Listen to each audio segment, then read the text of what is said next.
RSSന്റെ വംശീയ ഉന്മൂലന ലക്ഷ്യം അടിസ്ഥാനമാക്കി തയ്യാറാക്കിയ വഖഫ് ഭേദഗതി ബിൽ അംഗീകരിക്കാനാകില്ലെന്ന് പ്രഖ്യാപിച്ച് social democratic party of India SDPI ദേശവ്യാപകമായി നടത്തുന്ന പ്രതിഷേധങ്ങളുടെ ഭാഗമായി താനൂർ മണ്ഡലം കമ്മിറ്റിക്ക് കീഴിൽ താനൂരിൽ ജനകീയ പ്രതിഷേധം സംഘടിപ്പിച്ചു.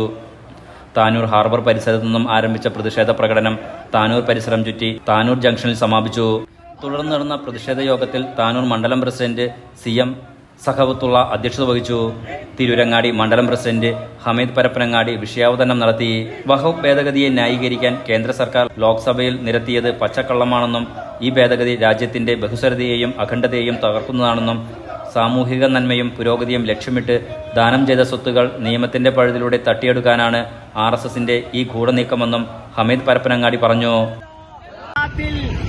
RSS എന്ന് പറയുന്ന മനുഷ്യകുലത്തിന്റെ കാട്ടാളമുറ്റങ്ങള് അന്ന് നടപ്പിൽ വരുത്തിയത് എന്ന് സൂചന നൽകുന്നുണ്ട്.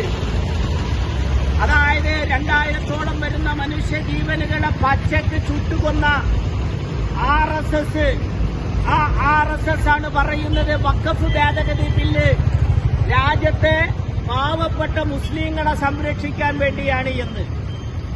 ഇവിടെയാണ് നമ്മൾ മനസ്സിലാക്കേണ്ടത്. TV ഉമ്മർകോയ, മുനീർ മംഗലത്ത്, ഫിറോസ് നൂർ മൈതാനം തുടങ്ങിയവർ സംസാരിച്ചു. Enlight news, Tanur.